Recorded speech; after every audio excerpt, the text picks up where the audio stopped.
आपके पास ही खड़े थे।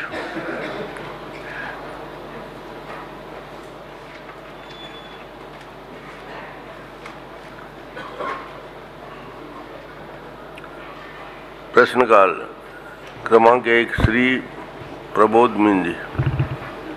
माननीय अध्यक्ष महोदय, मैंने महिला बाल विकास विभाग की मंत्री महोदय से दिव्यांग जनों के संबंध में, उनकी भर्ती पदोन्नति के संबंध में सवाल पूछा था। उनका जवाब भी आया हुआ है, लेकिन जवाब से मैं थोड़ा संतुष्ट नहीं हूँ। मैं माननीय मंत्री जी से जानना चाहूँगा कि उन्होंने जो जवाब में दिया है कि दिव्यांग जनों के अधिकार अधिनियम 2016 के तहत पदों के चिन्हांकन का कार्य वर्तमान में प्रक्रियाधीन है। दिव्यांगजन अधिनियम 2016 की धारा 33 के तहत पदों का चिन्हांकन किया जाना है। मैं मंत्री महोदय से ये जानना चाहूँगा कि ये 2016 अधिनियम जो है और दिव्यांगजन छत्तीसगढ़ का जो अधिनियम है 2023 है, वो कब से लागू किया गया है?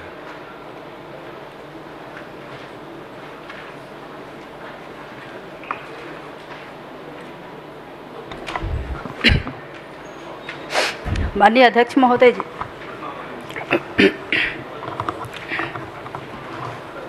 माननीय सदस्य,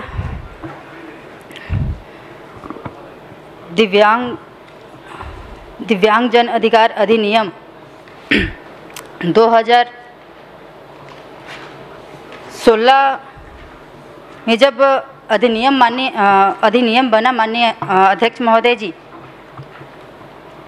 क्योंकि प्रथम बार जब अधिनियम बना था 1995 माननीय अध्यक्ष महोदय जी, उस टाइम बनने के बाद 7 प्रकार के दिव्यांगजनों को चिन्हांकित किया गया था और उसमें प्रक्रिया इतना लंबा चला माननीय अध्यक्ष महोदय जी। वो कंप्लीट होके जब पदों का चिन्हांकन किया गया तो 25/9/2014 को पदों का चिन्हांकन किया गया। अब क्योंकि ये अधिनियम 2016 में फिर से लागू हुआ है माननीय अध्यक्ष महोदय जी, तो इसकी प्रक्रिया अभी प्रक्रियाधीन है, क्योंकि 2016 के बाद इसमें 21 प्रकार के दिव्यांगजन आ रहे हैं माननीय अध्यक्ष महोदय जी। तो सभी विभागों से अभिमत लेना रहता है माननीय अध्यक्ष महोदय जी। तो अभी 24 विभागों से अभिमत आ गया है, 26 विभागों का अभिमत आ जाएगा, तो फिर से पदों का चिन्हांकन होगा माननीय। चलिए प्रभु जी। माननीय सभापति जी, मैं आपके माध्यम से जानना चाहूँगा कि अधिनियम 2016 के बारे में मंत्री जी ने बताया, लेकिन ये भी सही है कि दिव्यांगजन अधिनियम 2023 की धारा 26 के तहत दिव्यांगजनों के पदों का चिन्हांकन 1 वर्ष के अंदर किया जाना था क्या?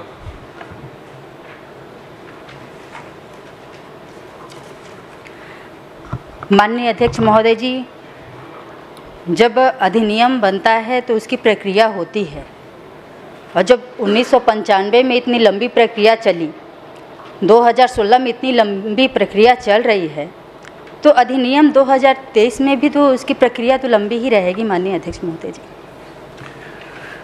माननीय सभापति जी, माननीय मंत्री महोदया जी जवाब ठीक दे रही हैं, लेकिन 2016 से प्रक्रिया चालू हुई है, फिर 2023 में फिर से प्रक्रिया फिर लागू की गई।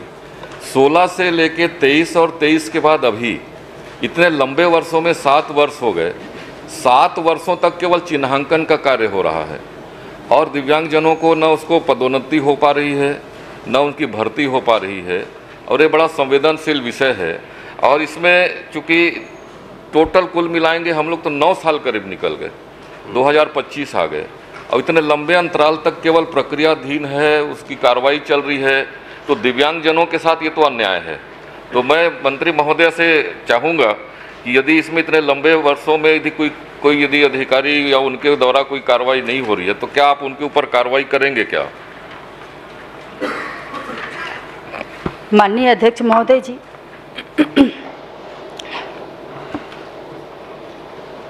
क्योंकि अभी भी 2016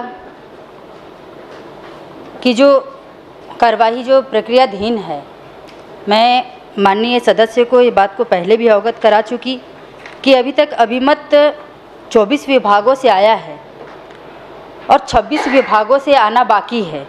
और जिस नियम की बात कर रहे हैं माननीय अध्यक्ष महोदय जी कि 2023 अधिनियम, ये 2023 अधिनियम अभी तक लागू नहीं हुआ है माननीय अध्यक्ष महोदय जी, मतलब है ही नहीं। मैं चूंकि अभी तक लागू नहीं हुआ है, जबकि उत्तर में आया है कि इसको 2023 लागू किया गया है और कार्रवाई चल रही है। मैं माननीय मंत्री महोदय से एक चीज़ और जानना चाहूँगा, क्या यह सही है कि माननीय सुप्रीम कोर्ट ने दिव्यांगजन अधिकार अधिनियम 2016 के प्रावधानों को लागू करने के लिए समाज कल्याण विभाग के द्वारा शपथ पत्र दिया गया था क्या?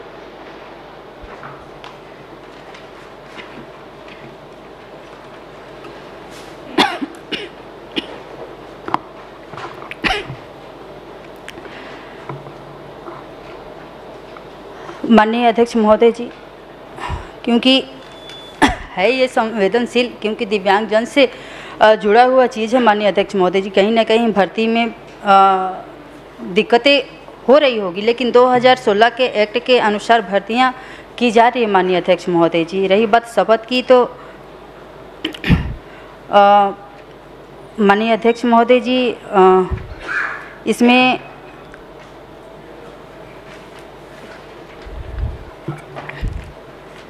माननीय अध्यक्ष महोदय जी दिव्यांगजन अधिकार अधिनियम 2016 की धारा 34 में सीधी भर्ती के पदों में दिव्यांगता से ग्रस्त व्यक्तियों के लिए 4% से अशून्य का प्रावधान है, जबकि छत्तीसगढ़ राज्य में सामान्य प्रशासन विभाग के परिपत्र दिनांक 29/8/2018 अनुसार सीधी भर्ती के पदों में दिव्यांगता में ग्रस्त व्यक्तियों के लिए 7% आरक्षण का प्रावधान किया जा रहा है माननीय अध्यक्ष महोदय जी। नहीं, माननीय अध्यक्ष महोदय, प्रमोद जी का प्रश्न बहुत छोटा है। 2016 से 2025 आ गए और 9 साल के पूरे कार्य अवधि निकल गया, और पदों का चिन्हांकन जैसे प्रक्रिया में 9 साल लगता है, तो ये दिव्यांगजनों के लिए विभाग को और ज़्यादा संवेदनशील होना चाहिए। और यदि 9 साल तक यदि हम सिर्फ उनके पदों का चिन्हांकन करते रहेंगे तो इतना महत्वपूर्ण विषय में बहुत पीछे हो जाएंगे। इसलिए कृपा करके इसको आप कोई समय सीमा बैठ के, उनके यही विषय है कि समय के अनुसार हो जाए, 6 महीने, 3 महीने, 4 महीने में जब भी आप कर सकते हैं, जल्द से जल्द इसका चिन्हांकन हो जाए। प्रश्न क्रमांक 2 श्री अनिल भेड़िया जी। इसमें मैंने तो कर लिया आपका प्रश्न, आपका ही प्रश्न मैं कर रहा हूँ। हाँ सर, आपसे थोड़ा और आप में जोड़ना है मुझे। चलिए चलिए। प्रदेश के दिव्यांगजनों के बैकलॉग के रिक्त पदों की पूर्ति हेतु विशेष भर्ती अभियान किए जाने हेतु 31 मई 2024 को शासन द्वारा परिपत्र जारी किया गया है। ये शासन आपका है, क्या आपको पता है कि इस तरह से परिपत्र जारी किए हैं? और अगर इतनी लापरवाही हो रही है, माननीय अध्यक्ष जी भी चिंतित हैं, तो ये एक अमानवीय व्यवहार है जो आपके अधिकारियों के द्वारा, आपके द्वारा या शासन के द्वारा जो किया जा रहा है। और इसे मैं सीधा सीधा कहूँगा कि आप लोग दिव्यांगजनों के साथ धोखा कर रहे हैं, क्योंकि ये नरेंद्र मोदी जी का जो आया है ना प्रोग्राम, घोषणा पत्र, उसमें लिखा हुआ है ये हमारा दिव्यांगजनों का के साथ इस तरह से व्यवहार अध्यक्ष महोदय अमानवीय व्यवहार है। और इसके लिए भी कुछ न कुछ सजा इनको निर्धारित करना चाहिए कि अभी तक मात्र 24 विभाग का आया है, 26 विभाग का नहीं आया है। ये कोई पचने वाली बात नहीं है, समझ ही में नहीं आ रही कौन सी बात है कि दिव्यांगजनों के साथ ऐसा व्यवहार कर रहे हैं। अध्यक्ष महोदय, इसमें समय सीमा निर्धारित करवा दें ताकि इस पे न्याय मिल सके उनको।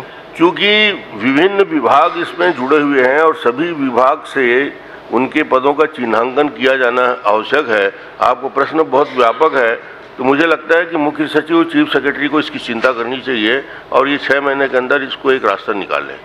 ये अंतिम उपाय हो सकता है। श्रीमती अनिला भेड़िया। माननीय नेताजी, आज ओपनिंग बैट्समैन आप ही हैं, पूरा आप ही को संभालना पड़ेगा लगता है। बिल्कुल नहीं जनाब, आपकी कृपा हो तो हम ही आज बैट्समैन बन जाते हैं। आज शुरुआत से ही बल्लेबाजी आप ही कर रहे हैं, दूसरे के साथ। श्री अटल श्रीवास्तव क्रमांक 3। माननीय अध्यक्ष महोदय, मैं माननीय मंत्री जी से जानना चाहता हूं कि महिला बाल विकास मंत्रालय महतारी बंधन योजना का लाभ किन किन को मिल रहा है, और जिनको पहले से उन योजनाओं का लाभ मिलता था, जैसे इंदिरा गांधी राष्ट्रीय वृद्धावस्था पेंशन, राष्ट्रीय विधवा पेंशन, निःशक्त पेंशन, सामाजिक सुरक्षा पेंशन 500 रुपये, सुगर सहारा पेंशन 500 रुपये, मुख्यमंत्री पेंशन योजना का 500 रुपये। तो जो आपने महतारी बंधन योजना का 1000 रुपये दिया था, क्या इन लोगों से काट के पैसा दिया जाता है या उनको पूरा 1000 रुपये दिया जाता है? माननीय अध्यक्ष महोदय जी, इस बात को पिछले बार ही क्वेश्चन उठाया गया था आप सदस्यों के माध्यम से ही, तो मैं इस बात को रखी थी कि इसमें अंतर की राशि जिसमें महिलाओं को इस तरह की पेंशन, जो राष्ट्रीय वृद्धा पेंशन, विधवा पेंशन या निःशक्त जन जो भी हैं, इसमें उनके अंतर की राशि माननीय अध्यक्ष महोदय दी जा रही है। वृद्धा पेंशन पहले 2007 में लागू हुई थी, तब 350 रुपये मिलते थे, जिसमें 200 रुपये शेयर केंद्र सरकार का और 150 रुपये राज्य सरकार का था। उसके बाद 2023 में जब कांग्रेस की सरकार थी तो इसको राज्य ने अपना अंश बढ़ाकर 300 रुपये कर दिया, तो 500 रुपये वृद्धा पेंशन मिलती है। आप 1000, आपने वादा किया था कि 1000 रुपये का जो महतारी बंधन योजना उसका लाभ सबको मिलेगा, तो वृद्धा निःशक्त जनों का ये पैसा क्यों काटा जा रहा है? उनको तो पुरानी योजनाओं का लाभ मिलता ही है। ये आपकी नई योजना थी महतारी बंधन योजना, इसमें 1000 रुपये में उसमें 500 रुपये काट के क्यों दे रहे हैं आप?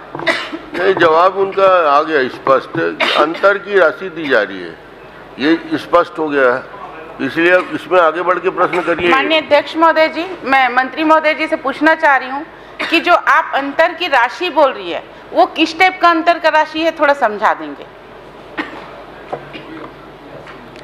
माननीय अध्यक्ष महोदय जी, हमने इसमें जिन महिलाओं को चिन्हांकित किया है उसमें कुछ पेंशनधारी महिलाएं भी आ रही हैं, तो हमने कहा था कि हम 1000 रुपये देंगे, लेकिन कुछ पेंशन वाली भी महिलाएं हैं, दोनों मिला के 1000 रुपये। अंतर की राशि बता दिया साफ साफ। माननीय अध्यक्ष महोदय जी, आपने कहा अंतर की राशि, इसमें घोषणा पत्र में था नहीं, उसको तो हम 1000 ही मांगेंगे कि महतारी जो बुजुर्ग महिलाएं उनको 1000 मिलना चाहिए। माननीय अध्यक्ष महोदय जी, विषय पर एक बार और भी मेरा एक और प्रश्न अध्यक्ष महोदय जी, फिर उसी विषय पर पूरा चर्चा करना। माननीय अध्यक्ष महोदय जी, इसी में है महोदय जी, जिनको ये योजना का लाभ नहीं मिल रहा है, जिन महिलाओं को योजना का लाभ नहीं मिल रहा है, उनका पोर्टल खोलने के लिए आपकी क्या कार्य योजना है? जिनको नहीं मिल रहा है उनके बारे में कुछ है तो बता दीजिए। माननीय अध्यक्ष महोदय जी, उसकी चिंता करने के लिए हमारी सरकार है। हाँ बिल्कुल है। माननीय अध्यक्ष महोदय जी, आने वाले समय में चिंता करेंगे, इसलिए हमको चिंता करने की जरूरत हो गई है। माननीय अध्यक्ष महोदय जी, समय तो बता दीजिए कि कब तक आप खोलेंगे पोर्टल को? 5 साल में समय नहीं बता पाए, 500 रुपये कब दोगे?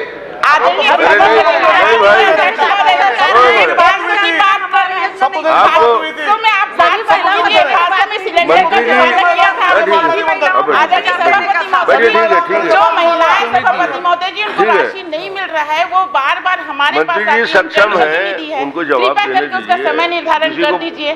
ठीक है, आपको प्रश्न आ गया, उन्होंने जवाब भी अच्छा दे दिया। लालिया जी।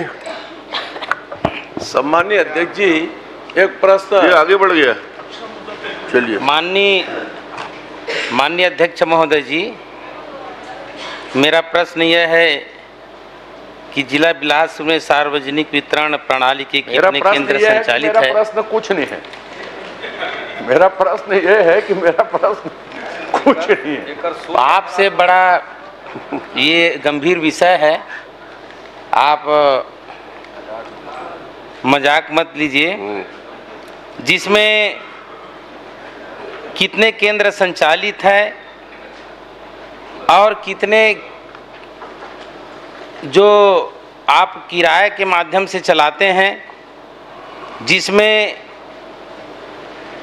ये भवन कब तक बन जाएगा और ये जो भवन जो किराए में संचालित आप कर रहे हैं, इनका कितना किराया में लिया गया है और ये पैसा किस मद से दिया जाता है, ये माननीय मंत्री जी बताइए। मंत्री जी। माननीय अध्यक्ष महोदय, अभी वर्तमान में 482 ऐसे स्थान हैं जहाँ पे भवन विहीन है। ठीक है। और किराए की बात है तो किराए जो समूह वाले हैं या जो राशन दुकान चलाते हैं वो लोग अपना किराया देते हैं।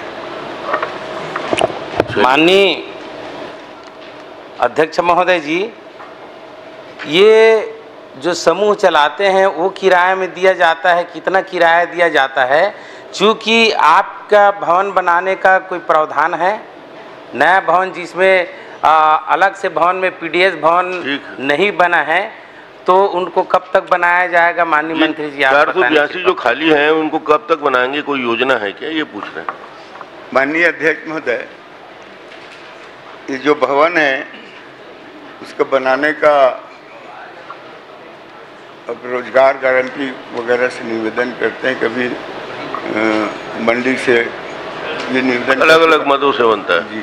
ठीक। माननीय अध्यक्ष महोदय जी, ठीक, आप पूछिए। जी जी, ये ग्राम धनगावा में पीडीएस भवन बन चुका है, लेकिन वहाँ निजी जगह में ये दुकान संचालित है। कई बार आवेदन देने के बाद, ग्राम वासियों की ओर से देने के बाद भी वहाँ पीडीएस भवन में शिफ्ट नहीं किया जा रहा है। तो आखिर किसके संरक्षण में ये काम हो रहा है? आप दूसरा चीज़, मेरे एक और प्रश्न है कि अभी नए सरपंच जो चुनाव जीत कर आए हैं, कहीं राशन में कमी है, तो उसको किस तरह से आप 1-2 महीने का राशन का जो शॉर्टेज है उसको कैसे उसको मेकअप करेंगे आप, ताकि कई लोग इसको लेने में कतरा रहे हैं। ये चिंता का विषय है, चार्ज लेने में कतरा रहे हैं। मेरे यहाँ गंभीर मामला, अभी 2 फूड इंस्पेक्टर को अटैच किया गया है, लेकिन पूर्व में जिस फूड इंस्पेक्टर को शिकायत के आधार पर हटाया गया था, उसको फिर से उसके जगह में भेज दिया गया। तो क्या उसको फिर से भ्रष्टाचारी करने के लिए भेजा जा रहा है? आम जनता के हित में राशन जो है वो मिलना चाहिए, लेकिन लगातार अफरा तफरी का शिकायत पूरा प्रदेश में है, मस्तूरी क्षेत्र के साथ साथ, और 2-2 महीने का जो शॉर्टेज है, और वो गलत तरीके से जो नया संचालन करते हैं दुकान, वो उनके ऊपर थोप दिया जाता है कि आपको 300 कुंटल 700 कुंटल का आप चावल मेकअप करिए करके। तो ये कैसे सिस्टम को आप दुरुस्त कब तक करेंगे? या जो अधिकारी ये कर नहीं पा रहे हैं, इसको इनके ऊपर क्या कार्रवाई करेंगे आप?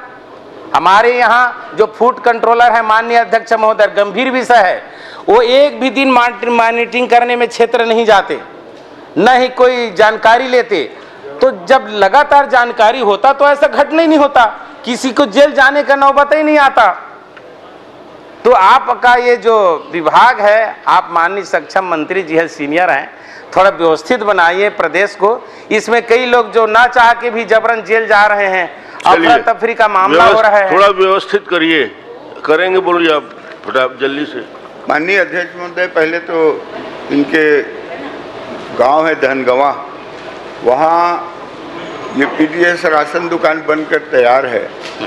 आप जब चाहें उसका आप उद्घाटन कर लीजिए, करवा सकते हैं, और या फिर हम अप्रैल के प्रथम सप्ताह। बहुत बढ़िया, जी आपको धन्यवाद। और जो नहीं बना है कब तक आप बनाएंगे और बता दीजिए। 480 है, धीरे धीरे बनेगा, बता रहे हैं ना 480। आप पूछिए। तो महिलाएं जो पैसा देते हैं, 1 मिनट सर, निवेदन है, जो उनको किराए में देते हैं तो अपने जेब से देते हैं कि उसी में कुछ इधर उधर करते हैं?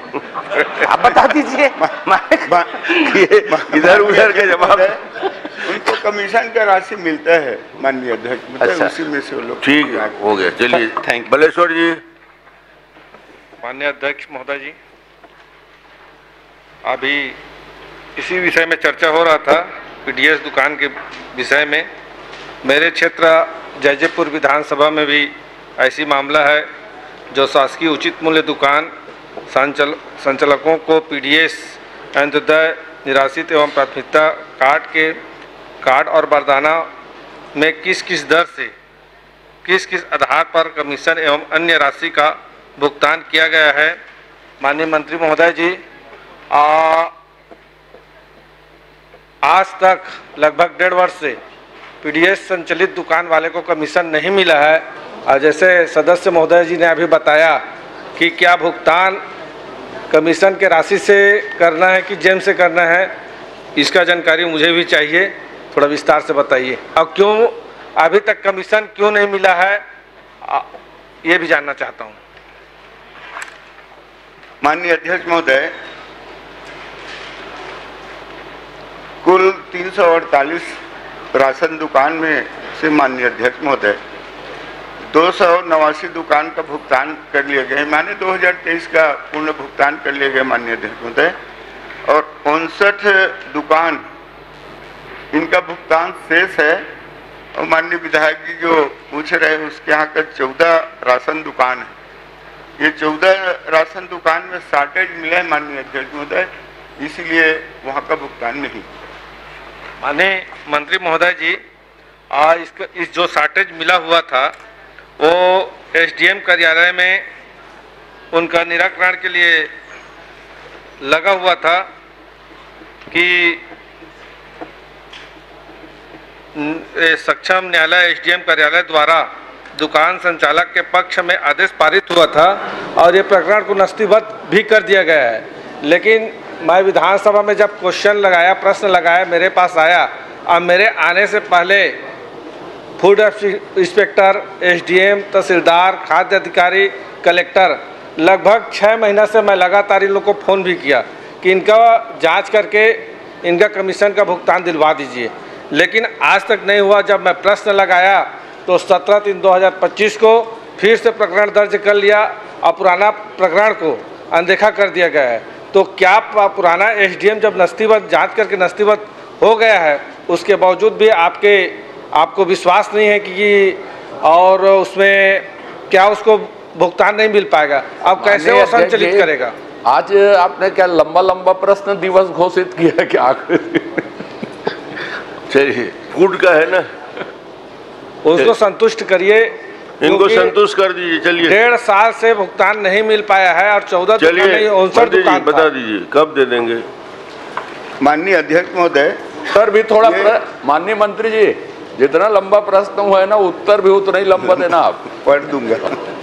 माननीय अध्यक्ष महोदय, आप बहुत छोटे संक्षिप्त में बताइए जी। ये 14 दुकान है माननीय अध्यक्ष महोदय। इसका जो विधायक जी बता रहे हैं वो एसडीएम कोर्ट में, तो पुनः अवलोकन में कलेक्टर महोदय ने फिर एसडीएम को भेजा माननीय अध्यक्ष महोदय, ये 14 दुकान को, और उसका जैसे ही निराकरण उसी हिसाब से भुगतान। माननीय मंत्री महोदय जी, मंत्री महोदय जी, ठीक है मंत्री महोदय जी, एसडीएम में नस्तीबद्ध हो चुका है ये प्रकरण। उसके बाद लगभग मैं 6 महीना से इसमें प्रयास किया हूँ कि उसको भुगतान मिल जाए। उसके बावजूद मैं प्रश्न लगाया तो 17/3 को उनको नोटिस दिया गया, प्रकरण दर्ज किया गया है। अब मान लो 1.5 साल वो फिर कमीशन नहीं पाएगा, तो फिर दुकान और पीडीएस वितरण माने कैसे चावल बांटेगा? कहाँ से लाएगा पैसा? हो खेत बेच के लाएगा कि ब्याज में पैसा उठाएगा? आप बताइए। माननीय अध्यक्ष महोदय, मैं बता रहा हूँ 14 दुकान का है। ये 14 दुकान जिला के कलेक्टर है। पुनर्विलोकन के लिए ये दुकान का जो है 14 दुकान का है। इसमें जो शॉर्टेज मिला है वो प्रकरण लंबित है एसडीएम के। माननीय अध्यक्ष महोदय, जैसे एसडीएम निर्णय करता है, जो भी फैसला अध्यक्ष महोदय, मंत्री जी, कमीशन माननीय अध्यक्ष महोदय, एसडीएम कार्यालय में और 2-3 साल लगेगा क्या? मामला बहुत छोटा है, निर्णय हो जाना चाहिए। माननीय आप अध्यक्ष महोदय, मैं ये कहना चाह रहा हूँ कि क्या ऐसा है कि किसी के पास शॉर्टेज है तो उसका कमीशन रोक दिया जाए? अगर होगा तो पूरा प्रदेश का कमीशन रोका जाए, क्योंकि सभी दुकानों में कुछ न कुछ शॉर्टेज है। मैं ये चाहता हूँ कमीशन रोकना उचित नहीं है, उनको तत्काल आप भुगतान के लिए आदेश करिए। और जो भी शॉर्टेज है वो कोर्ट में एसडीएम कार्यालय में चल रहा है, जब निराकरण होगा उसको शॉर्टेज भरना रहेगा तो भरेगा, या जिस विभाग से माने शॉर्टेज हुआ है उसको माफ मिलेगा। लेकिन मैं आपसे निवेदन करता हूं कि उनको जल्द से जल्द आप भुगतान करवाइए, 10-15 दिन के अंदर भुगतान कराइए। क्रमांक 6 विक्रम मंडावी जी। अध्यक्ष महोदय, जवाब नहीं मिला मंत्री जी का। माननीय अध्यक्ष महोदय, बोल मैं दीजिए बता दिया हूँ कि 14 प्रकरण एसडीएम कोर्ट में लंबित है। जल्दी से जल्दी कराइए, ये हाँ। माननीय विधायक जी चाहते हैं जी। श्री विक्रम मंडावी जी। माननीय अध्यक्ष महोदय, मैं माननीय मंत्री जी से पूछना चाह रहा था कि 2024-25 के लिए जो 40% राज्यांश का प्रावधान क्यों नहीं किया गया, जो पालना दर के प्रश्न में। माननीय मंत्री जी, फिर से माननीय अध्यक्ष महोदय, माननीय मंत्री जी से मैं जानना चाहता हूं कि 2024-25 के लिए जो 40% जो राज्यांश का जो प्रावधान होता है वो क्यों नहीं किया गया।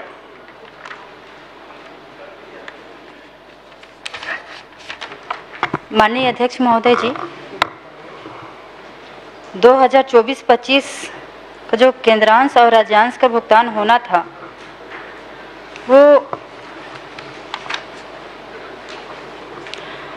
वित्त से परमिशन उस टाइम नहीं मिल पाया था माननीय अध्यक्ष महोदय जी, और अभी वित्त से परमिशन मिल गया है और वित्त से परमिशन मिलने के बाद पैसा रिलीज कर दिया गया है माननीय अध्यक्ष महोदय जी।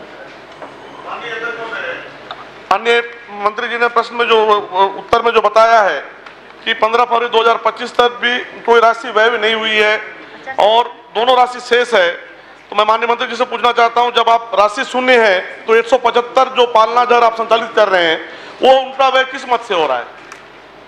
जब राशि शून्य है तो 175 जो पालना दर आप संचालित कर रहे हैं उनका व्यय किस मद से किया जा रहा है? माननीय अध्यक्ष महोदय जी, इसके लिए राशि आई हुई है और इसमें जो दर्शाया गया है माननीय अध्यक्ष महोदय जी 4,82,51,250 25 फरवरी के बाद माननीय अध्यक्ष महोदय जी, मैं उसी बात को बताई माननीय अध्यक्ष महोदय जी कि अभी ही फिलहाल में ही वित्त से परमिशन मिला और रिलीज कर दिया गया है माननीय अध्यक्ष महोदय जी। माननीय मंत्री जी, आपने खुद बताया उत्तर में आया है कि राशि व्यय नहीं, मतलब खर्चा नहीं हुआ है, और उसके बावजूद भी फिर आप जैसे 175,000 का संचालन हो रहा है ये बता रहे हैं प्रश्न में भी, मेरे प्रश्न में उत्तर में भी, और उसके बाद ये बता रहे हैं कि खर्चा भी नहीं हुआ है, तो जो संचालित हो रहा है तो किस मत से हो रहा है वो तो स्पष्ट दर्शाया नहीं आप इसमें।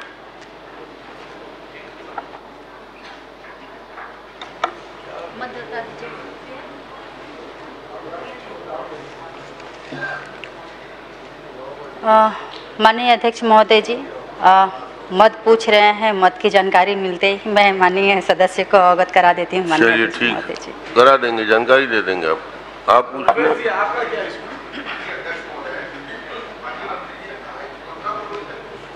नहीं है इसमें, आपने उत्तर में ये दिया है, आपके लिखित उत्तर में ये आया है कि 15 फरवरी तक किसी तरह का कोई व्यय हुआ ही नहीं है, तो क्या ये योजना संचालित नहीं थी पूरे साल भर?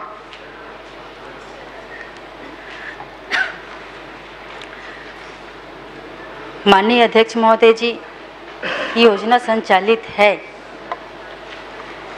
पालना योजना केंद्र सरकार की योजना है माननीय अध्यक्ष महोदय जी, और योजना संचालित हो रहा है माननीय अध्यक्ष महोदय जी। माननीय अध्यक्ष महोदय, मैं आपसे निवेदन करूंगा, एक बार उत्तर देख लीजिए आप। इन्होंने स्पष्ट कहा है 15 फरवरी 2025 तक कोई राशि व्यय नहीं की गई है। 15 फरवरी मतलब ये मार्च का अंतिम महीना है अध्यक्ष महोदय, तो अगर साल भर राशि व्यय नहीं हुआ है तो संचालित तो हुआ ही नहीं है। माननीय अध्यक्ष महोदय जी, इसमें क्या है, पैसा रिलीज होने के बाद भुगतान में भुगतान की प्रक्रिया अभी चल ही रही है और जैसे ही वो कंप्लीट हो जाती है तो पहुंच जाएगी माननीय। तो ये आपने जो उत्तर दिया है 15 फरवरी 2025 तक किसी भी तरह का कोई व्यय नहीं हुआ है, ये गलत है। आप बता दीजिए, स्पष्ट कर दीजिए इसको। जब व्यय नहीं हुआ है तो फिर खर्चा ही नहीं हुआ तो चल कैसे रहे पूरे राज्य भर?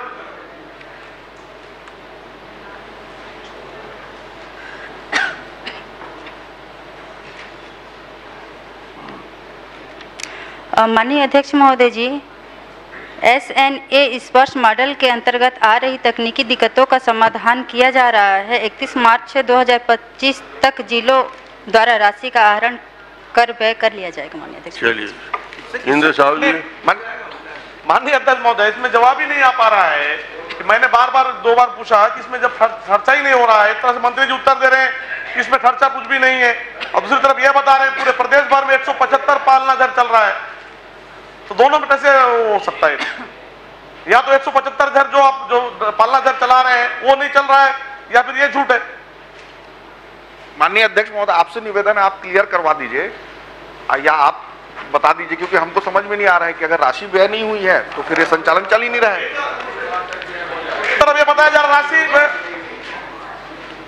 अध्यक्ष जी से मैं पूछ रहा हूँ ना सीधा। माननीय अध्यक्ष महोदय, हाँ बता रहे, बताइए। माननीय अध्यक्ष महोदय जी, पालना केंद्र संचालन मतलब पालना केंद्र संचालन हो रहा है माननीय अध्यक्ष महोदय। जो व्यय की बात कर रहे हैं वो स्पष्ट रूप से मैं माननीय सदस्यों को बता दी माननीय अध्यक्ष महोदय जी कि SNA स्पर्श मॉडल के अंतर्गत आ रही तकनीकी दिक्कतों का समाधान किया जा रहा है। 31 मार्च 2025 तक जिलों द्वारा राशि का आहरण कर व्यय कर लिया जाएगा। चलिए,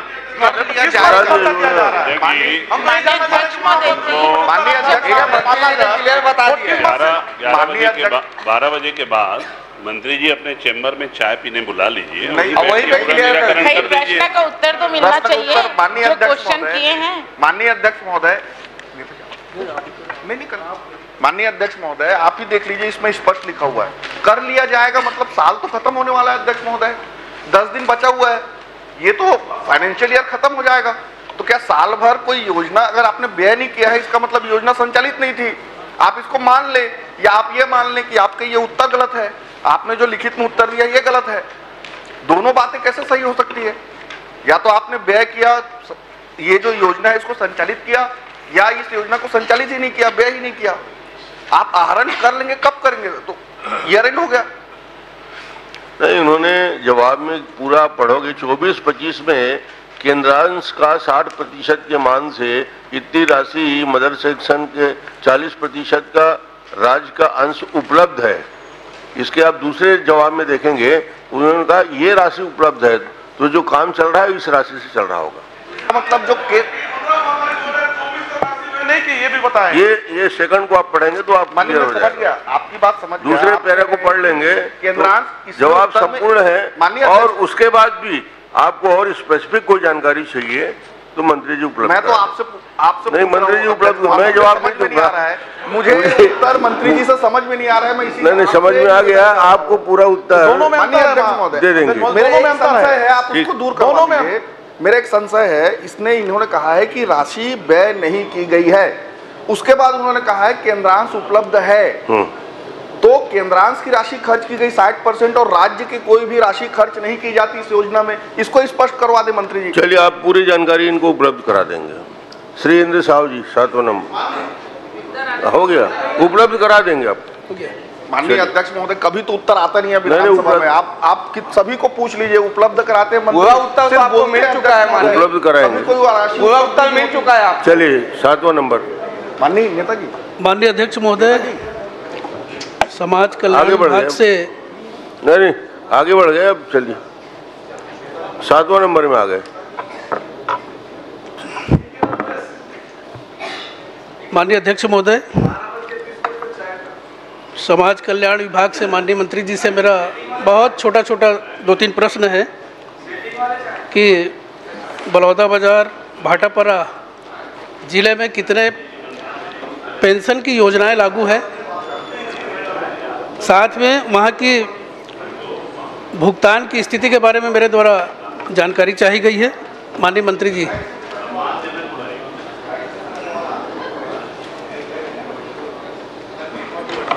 माननीय अध्यक्ष महोदय जी, माननीय सदस्य ने जो जानकारी चाहिए है, समाज कल्याण विभाग द्वारा जिला बलौदा बाजार भाटापारा के अंतर्गत कौन कौन सी योजनाएं संचालित है, तो माननीय सदस्य को उत्तर में दे दिया गया है, और विकासखंड वार भी उत्तर माननीय सदस्य को उपलब्ध करा दिया गया है। माननीय अध्यक्ष महोदय, अगर चाहेंगे तो मैं इसको पढ़ दूंगी। माननीय अध्यक्ष महोदय, पढ़ के सुना दीजिए ना। माननीय अध्यक्ष महोदय जी, जिला बलौदा बाजार भाटापारा के अंतर्गत जिले में मतलब छः प्रकार की पेंशन योजना का लाभ दिया जा रहा है माननीय अध्यक्ष महोदय जी, जिसमें इंदिरा गांधी राष्ट्रीय वृद्धावस्था पेंशन योजना है, इंदिरा गांधी राष्ट्रीय विधवा पेंशन योजना है, इंदिरा गांधी राष्ट्रीय दिव्यांगजन पेंशन योजना है। ये केंद्र की योजना है माननीय अध्यक्ष महोदय जी। और जो राज्य की योजना है सामाजिक सुरक्षा पेंशन योजना, सुखद सहारा योजना, मुख्यमंत्री पेंशन योजना, इसमें माननीय अध्यक्ष महोदय, पिछले 2023 के चुनाव में ये मोदी की गारंटी में एक योजना की घोषणा आप लोगों के द्वारा की गई थी। ये पेज नंबर 12 में सरल क्रमांक 4 में हम प्रदेश के हर नागरिक को अटल पेंशन योजना के अंतर्गत पेंशन प्रदान करेंगे, जिसमें योजना का आधा भुगतान राज्य सरकार द्वारा दिया जाएगा। इस योजना का जिक्र माननीय मंत्री जी के इस उत्तर में नहीं है। इसके बारे में मैं जानना चाहूँगा कि इस योजना को आप कब लागू करेंगे।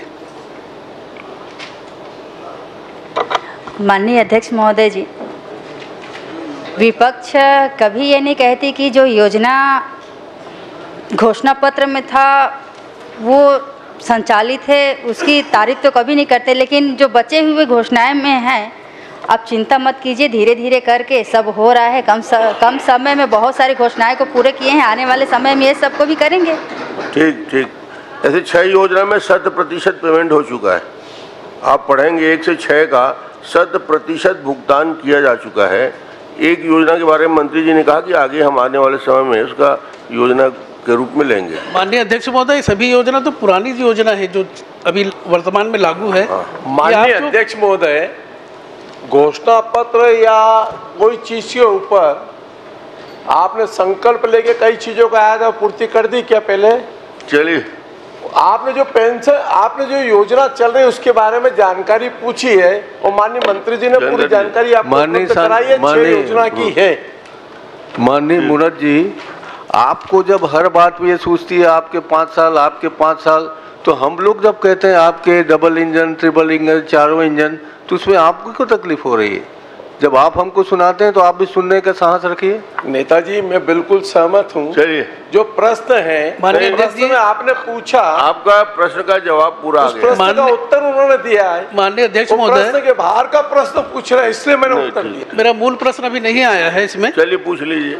माननीय अध्यक्ष महोदय, ये समाज के अंतिम छोर से जुड़ा असक्त बेसहारा लोगों से संबंधित मेरा सवाल है। और इसमें माननीय सदस्य के द्वारा यदि पिछली बात की जा रही है तो हमारी मात्र 3 साल की सरकार रही, कोरोना काल को यदि छोड़ दे तो, और उसमें इतना बेहतर जो काम हुआ है उसके बारे में आप लोग भूल जाते हैं इस बात को।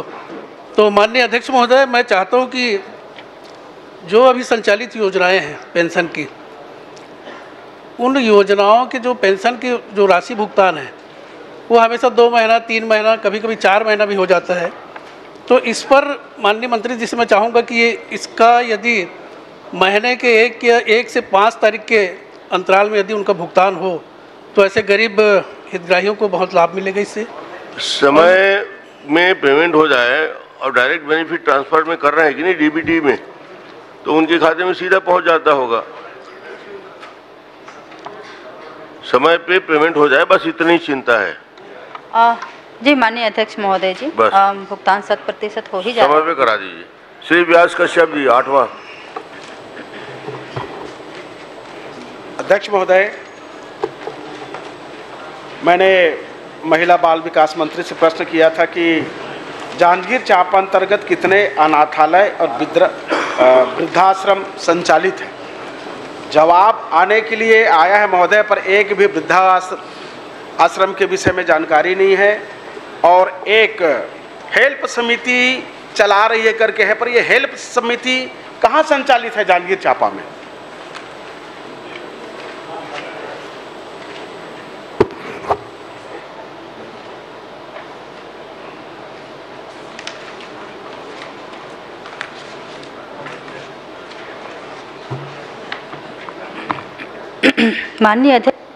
माननीय अध्यक्ष महोदय जी,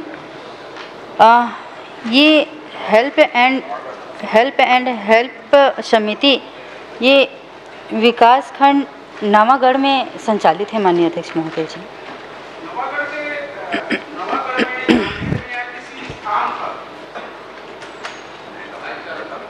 स्थान बता दीजिए, नवागढ़ विकासखंड में कहाँ? नैला में। कहाँ? नैला में जी। नैला तो मैं स्वयं रहता हूँ, आज तक नहीं देखा हूँ, मेरा निवास स्थान है, कहाँ संचालित है? जगह बता दीजिए, नैला पे कहाँ है, तो किस मोहल्ले किस वार्ड पे है? माननीय अध्यक्ष महोदय जी, जगह का नाम ही है, एक बार आप अगर नहीं होगा तो मैं उपलब्ध करा दूंगी। नहीं, देखिए गंभीर विषय है, जब ये प्रश्न आया है निश्चित रूप से स्थान नहीं है, आप नैला बता रहे हैं। नैला मैं स्वयं रहता हूँ, 59 वर्ष हो गए, वही पैदाइश से वही रहा हूँ और आज भी वही निवास करता हूँ, तो जगह तो कम से कम बता देते ना।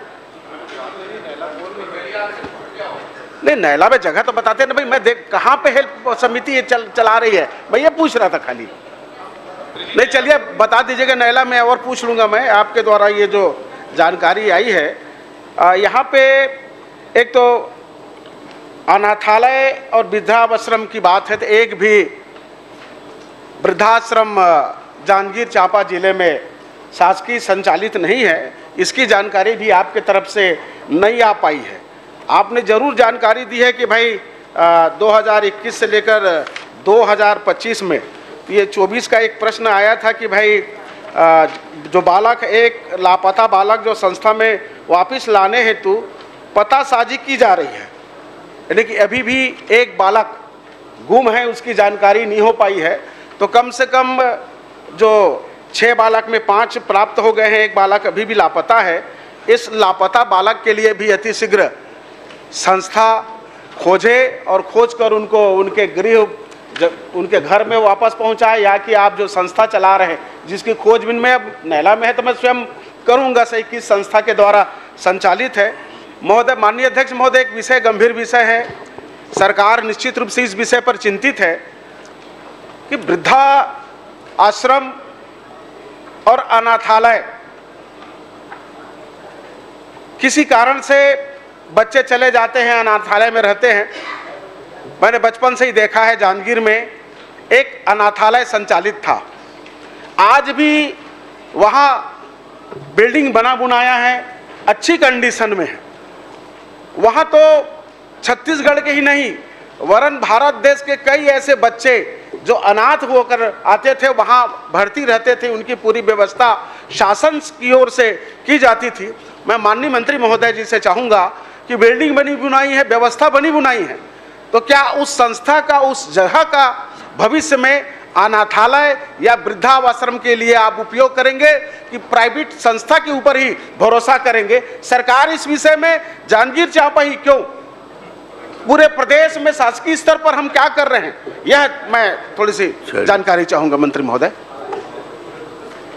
माननीय अध्यक्ष महोदय जी, माननीय सदस्य ने जो बात कही है, निश्चित तौर पे उस भवन का निरीक्षण करा के वो किस उपयोग में आ सकता है, हम निरीक्षण करवाएंगे, उसका उपयोग करिए, यही चाहते हैं व्यास जी, यही चाहते हैं कि उसका उपयोग हो जाए। जी महोदय, उपयोग हो रहा है। महिला बाल विकास का स्थानीय कार्यालय वहाँ लग रहा है, जिला कार्यालय का भवन अलग है, परंतु महिला बाल विकास के जो सेक्टर प्रभारी है, जिन लोग रहते हैं उन लोग वहाँ हैं। पर इसमें एक विषय, बहुत अच्छी बात मैं पूछना चाहूँगा माननीय मंत्री महोदय से, इन बच्चों के लिए जो योजना बनाने के लिए और कार्य करने को ICPS को कितना बजट आप लोग उपलब्ध कराते हैं, ये भी कृपया बता देते, ताकि चिंता सरकार की कितनी बजट उनके लिए आप लोग करते हैं वो जाता कहाँ है, इतनी बजट है, उसकी क्या उपयोगिता हो रही है?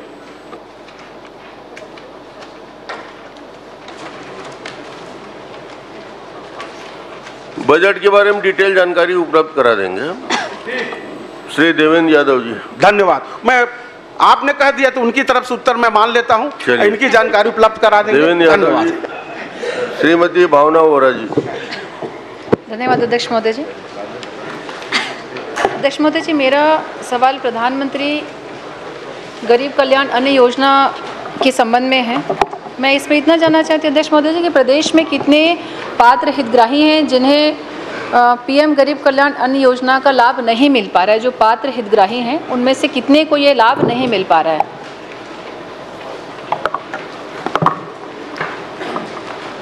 माननीय अध्यक्ष महोदय, ये प्रधानमंत्री गरीब कल्याण अन्न योजना है, उसका लाभ मिल रहा है माननीय अध्यक्ष महोदय, और उसके तहत जो आप प्रश्न पूछे एक बार। कितने पात्र हितग्राही हैं जिनको पात्रता होने के बाद भी पीएम गरीब अन्न कल्याण योजना का लाभ नहीं मिल पा रहा है? माननीय अध्यक्ष महोदय, ये प्रधानमंत्री गरीब कल्याण अन्न योजना है। इसके तहत जो वितरण हो रहा है माननीय अध्यक्ष महोदय, जैसे मैं बताना चाहूँगा, अप्रैल 2023 से फरवरी तक का प्रश्न पूछे माननीय विधायक जी ने, इसमें प्राप्त आवंटन है माननीय अध्यक्ष महोदय माननीय अध्यक्ष महोदय, ये प्रधानमंत्री गरीब कल्याण योजना हेतु निर्धारित लक्ष्य 55,78,000 है माननीय अध्यक्ष महोदय। इनको लाभ मिल रहा है अध्यक्ष। ठीक है, आपने मात्रा पूछा है, संख्या नहीं। आपके प्रश्न में मात्रा है। जी जी ठीक है, तो मात्रा तक सीमित रहिए। जी जी, संख्या बताना संभव। इसमें दूसरा सवाल मेरे थे महोदय जी, क्योंकि कोविड काल में ये योजना शुरुआत हुई थी और कोविड काल के समय बहुत सारी शिकायतें अभी भी उस समय की मिलती हैं कि कोविड काल में जो 5 किलो अतिरिक्त इनको अनाज मिलना था वो उस समय उपलब्ध नहीं हो पाया था। तो क्या ऐसा कोई आप प्लान कर रहे हैं कि आने वाले समय में जो गड़बड़ियाँ, क्योंकि बहुत बड़े स्तर पे हुई थी, तो कोविड-19 के समय जो कमी आई थी डिस्ट्रीब्यूशन में, उसकी जांच कभी होगी क्या? क्योंकि ये बहुत बड़ी शिकायत थी और स्थल पर भी देखने से पाया गया कि वो 5 किलो चावल से लोग वंचित थे। तो क्या उसकी जाँच कभी होगी क्या?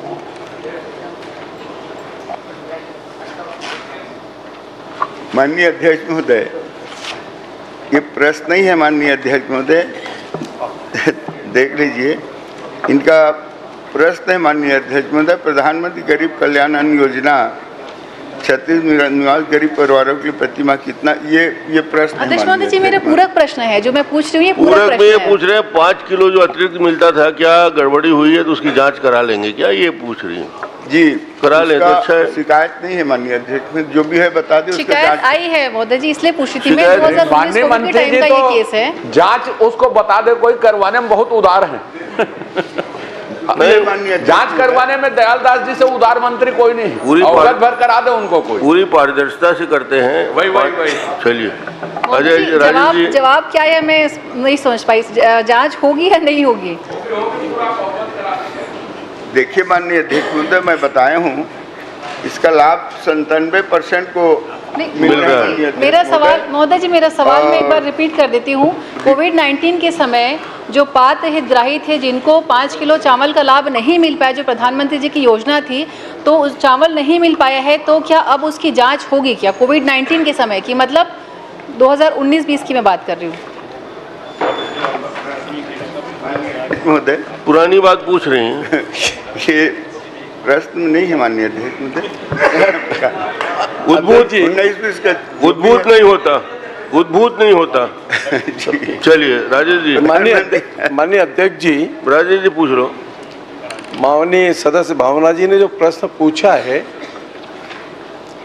कि गरीब परिवार के लिए जो अनाज मिला था केंद्र सरकार से, प्रति व्यक्ति 5 किलो आपको आवंटित किया गया था, आपको वितरण करना था।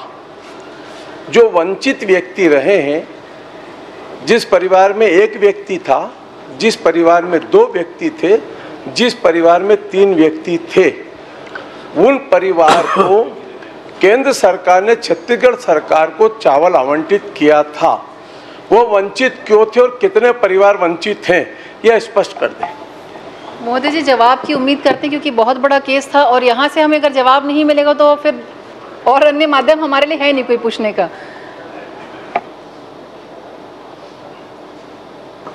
माननीय अध्यक्ष महोदय, क्या 2023 से फरवरी 25 तक का क्वेश्चन है अध्यक्ष महोदय? ठीक है।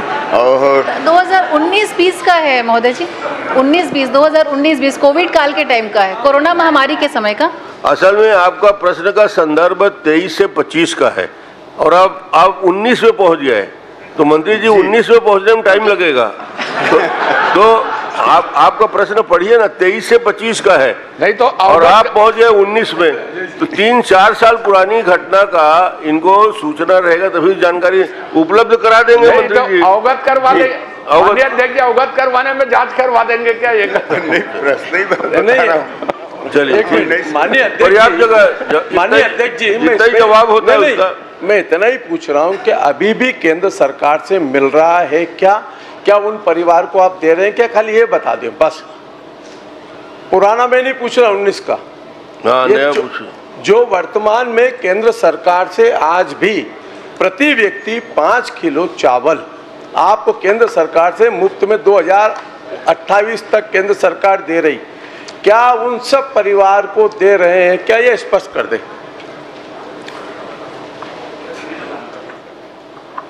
माननीय अध्यक्ष महोदय,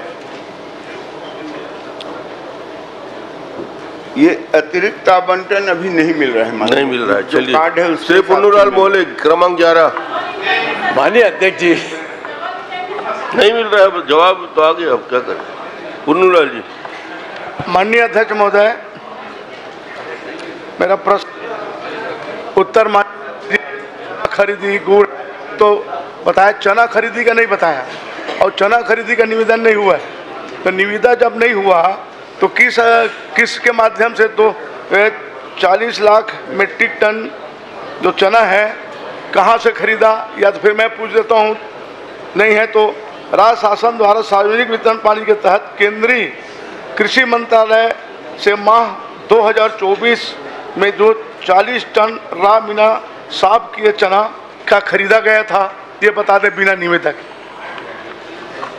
माननीय अध्यक्ष महोदय, सिर्फ चना पूछ रहे हो ना? जी चना पूछ रहे हैं। हाँ, चना तक ही है।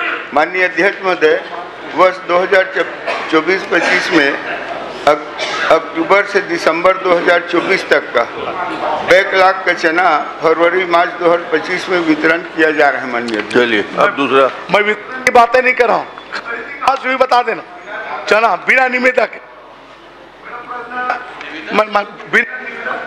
बिना निवेदक। माननीय अध्यक्ष महोदय, बैकलॉग से चना खरीदा गया है। बैकलॉग जो चना मिलता है ही बता रहा।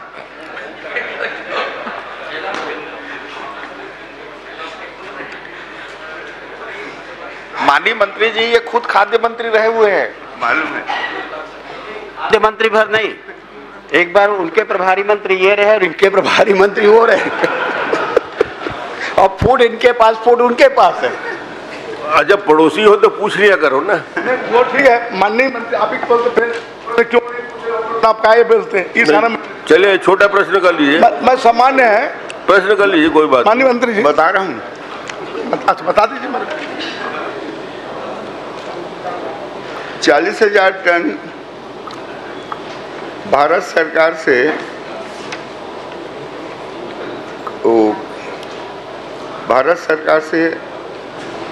शेष निविदा से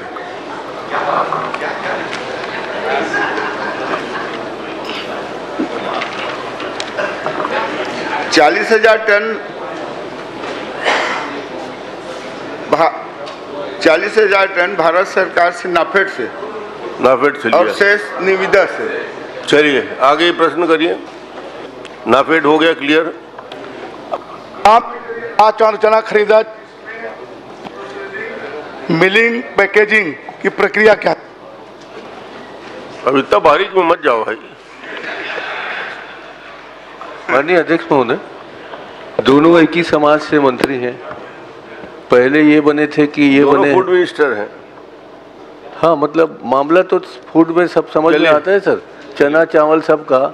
तो हिसाब किताब कैसे होता है, या तो उनको समझाया नहीं होगा, या हिसाब किताब कैसे होंगे ये उनको नहीं समझाए हैं। और आपके मुख्यमंत्री जी ने कल ही कहा, एक दे देना, आपके मुख्यमंत्री जी ने कल ही कहा है, और उसके पहले वित्त मंत्री जी ने कहा है कि हम पिछले साल ज्ञान के मार्ग पे चले थे, इस बार गति के मार्ग में आएंगे। तो ये गति दिखा रहे हैं किस गति से सरकार चल रही है इनकी। चलिए क्या पूछा पूछ लीजिए। महोदय, रॉ मटेरियल खरीदा, ये मैं जानना चाहता हूँ। अगर रॉ मटेरियल खरीदे हैं तो प्रोसेसिंग और पैकेजिंग उन्हें कैसे की या कितना का किया, ये बता दें। सामान्य प्रश्न, मेरा कोई वो प्रश्न का मेरा आरोप नहीं।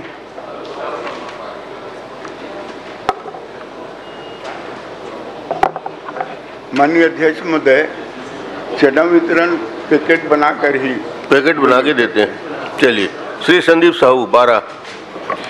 माननीय अध्यक्ष महोदय, मेरा सवाल महिला बाल विकास मंत्री से है। बलौदा बाजार भाटापारा रायपुर के अंतर्गत मुख्यमंत्री कन्या विवाह योजना के अंतर्गत किन किन तिथियों में कहां पर कितने जोड़ों का विवाह संपन्न हुआ, विवाहित जोड़ों का शासन द्वारा क्या क्या उपहार सामग्री का वितरण किया गया, जिलेवार वर्षवार बतावें। क्या उक्त उपहार सामग्री खरीदी निविदा के माध्यम से की गई? यदि हाँ, तो चयनित निविदाकारों का नाम, पता, संस्थान, जानकारी वर्षवार जिलेवार मैंने मांगा था। मेरा माननीय मंत्री जी से सीधा एक सवाल है कि जो निविदा से आप सामान खरीदे हैं और बिना निविदा से, तो मेरा मंत्री जी से सवाल है कि आधा जो सामान है विवाह का वो आप निविदा से लेते हैं और आधा सामान बगैर निविदा से लेते हैं, जिसका क्वालिटी बहुत ख़राब रहता है, स्तरहीन रहता है, जिसकी शिकायतें भी हुई है। उस पर आपने क्या कार्रवाई की?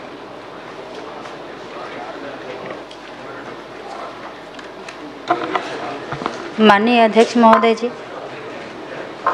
मुख्यमंत्री कन्या विवाह योजना,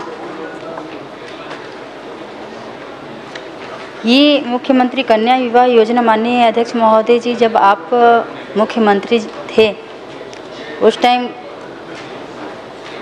की योजना प्रारंभ किए थे और आज भी ये योजना चल रही है। माननीय अध्यक्ष महोदय जी, आपको तो आभार करना चाहूँगी मैं इस चीज़ के लिए। और माननीय सदस्य ने जो क्वेश्चन पूछे हैं माननीय अध्यक्ष महोदय जी, अभी तक हमारे पास ऐसी शिकायतें नहीं आई है। अगर उनके पास आई होंगी तो हमें उपलब्ध करा दें, हम परीक्षण कराएंगे माननीय अध्यक्ष महोदय जी। चलिए, कोई शिकायत? माननीय अध्यक्ष महोदय, समय समय पे शिकायतें हुई, उसका जवाब मुझे प्रपत्र में भी नहीं आया। अभी भी मंत्री जी ने, जबकि शिकायतें हुई हैं और स्तरहीन जो सामान खरीदी कर रहे हैं, क्या उसका जांच मंत्री जी करवाएंगे? नहीं, आपने कोई शिकायत पत्र दिया है क्या किसी के? मैं अभी मेरा शिकायत इसी को मान लें अध्यक्ष महोदय, मैं शिकायत दे दूंगा, लेकिन आज मेरा शिकायत यहीं पे दर्ज कर लें आप। और सबसे बड़ी बात माननीय अध्यक्ष महोदय, जैसा कि मंत्री जी बताई कि योजना आपने चालू किया था और बहुत बड़ा योजना था, लेकिन आज ये भ्रष्टाचार के भेंट चढ़ गया है। बालोद के एक जगह में जो विवाह हुआ, लेकिन उनका होने दो ना भाई। एक जवाब आया कुंवर सिंह निषाद जी, उसी में एक सवाल है कि बालोद में 16 जोड़ों का विवाह हुआ। उस 16 जोड़ों के विवाह में जो खर्च हुआ वो 33 लाख रुपए, जबकि प्रति जोड़े का जो खर्चा है वो 50,000 रुपये, 8 लाख खर्च होना था, लेकिन 33 लाख रुपए का जवाब इनका आया। तो ऐसा कौन सा जोड़े का शादी, बाहर से पंडित आए थे, बाहर से सामान आया था, कहीं से कोई ऐसी स्पेशल शादी जो 33 लाख रुपए खर्च हुए हैं 16 जोड़ों पे? माननीय सभापति महोदय, माननीय अध्यक्ष महोदय, लेकिन इनका पहले हो जाए ना। वही प्रश्न है, बालोद जिले का एक प्रश्न है। मैं आपके माध्यम से जानना चाह रहा हूँ माननीय अध्यक्ष महोदय कि बालोद में जब 16 जोड़े के ब्याह होती 33,50,000 रुपये खर्चा होते हैं, गुरूर में 36 के होती है एग्जैक्ट 18 लाख खर्चा होते हैं, गुंडरदी में 66 होता है 24 लाख खर्चा होते हैं। ऐसे करके इन राशि में अंतर आया माननीय सभापति महोदय, और टोटल 53 लाख रुपया का घालमेल हुआ है माननीय सभापति महोदय। 53 लाख रुपया ज्यादा खर्चा टोटल बता रहे माननीय सभापति महोदय, तो 53 लाख रुपया का अंतर आ रहा है माननीय सभापति महोदय। ठीक है ना।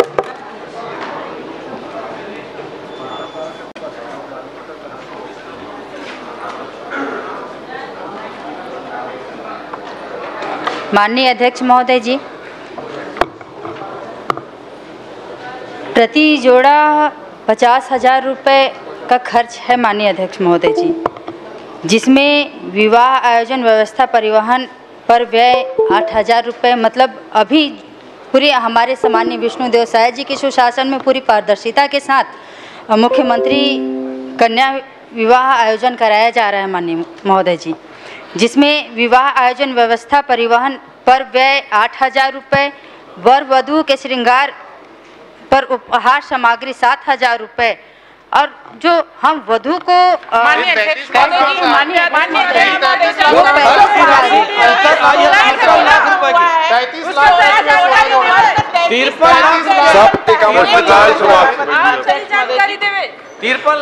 पत्रों को